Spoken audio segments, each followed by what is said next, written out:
I'm that guy, Luke, Goss, playing Victor in Interview with the Hitman.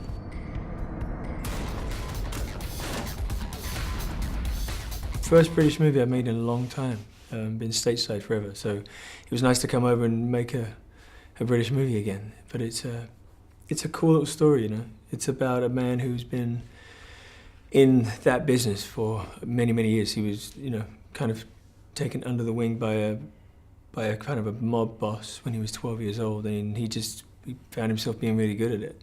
And then obviously in that business, being very meticulous and, you know, being very undetected most of the time is what his life's about. And then so he falls in love and compromises his life quite drastically, and then the ramifications of that.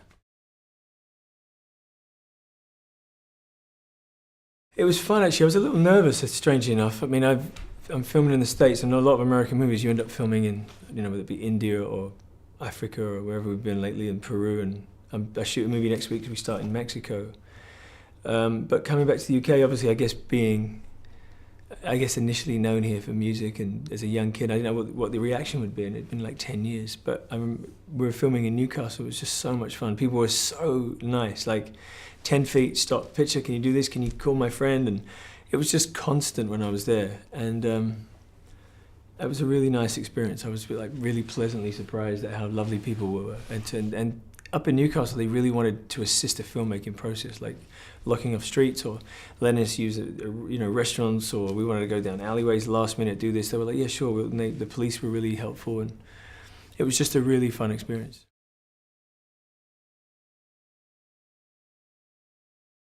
Well, $100 million and not $100 million is a big difference, but I think really what it's to do with, the reason I love kind of, whether it be independent or micro-budget movies, whatever, I think they're very kind of achievable because of camaraderie and the kind of communal kind of commitment to working very hard, long hours. I mean, we made this movie in 18 shoot days. It's 3 weeks of shooting. And everybody's exhausted, and you got to get up at, you know, 4 o'clock in the morning, and you finish work at, you know, 11 o'clock. You're working all day, every day. But everyone knows that that's the deal. And I think there's this wonderful camaraderie and kind of a unanimous love of film on a movie like this. With studios, it's unions, it's fines, it's this, it's that. Everyone's playing by the rule, it's very appropriate, and you just see the money being spent right before your eyes. And with independent film, it's about finding solutions and finding ways to make that movie come to life. And I think, you know, I'm very proud of this film. I think it's a fun movie, but it's also quite a thinking man's movie. It's not just out and out action or anything like that. So the fact we achieved this film in 18 days, I think, is testimony mainly to the cast and the crew, not me included. I was messing around most of the time, but no, it's just a fun experience.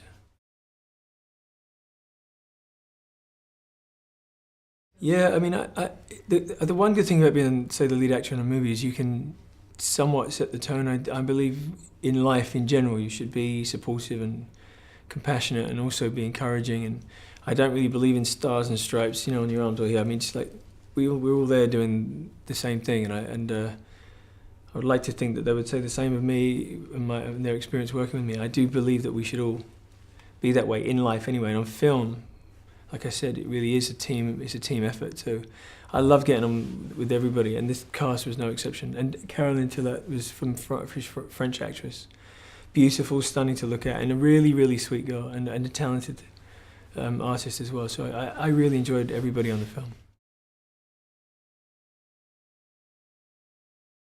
I think acting is my first love professionally, but directing is something I want to do just because I want to try and make some movies where the actors are treated, one, very well as far as communication and being assisted in what they do, but also look after the crew and just try and find a bunch of people that you can call upon over and over again, and there'd be this wonderful kind of civility in film, and then find stories that gives you an excuse to get that bunch of people together again to go make a movie. And so I'm definitely looking forward to direct next year, and producing 2 movies at the moment. I mean, yeah, both of which I wrote. So, you know, I just feel very fortunate to be both, you know, acting and producing, and now soon to be directing. So I just feel very lucky to be doing all that. No, I haven't. I don't know if I would, only because I've had a career with him, and such a wonderful singer and vocalist, and has a great career in Vegas and in the States now. And I just, I'm fairly precious about individuality. As a twin, I think we all look for that. And to be honest with you, I think it works that way for me. I have been asked to play twins in a movie, but I was asked to play both parts. They've been so supportive continuously. When I got to the airport and every TV show that we've done, and they're outside, being supportive, and just a genuine thank you, really, like a heartfelt, genuine thank you for their support. And kind of, it's almost like no matter what I do, they're there, and I can only be hugely grateful for that.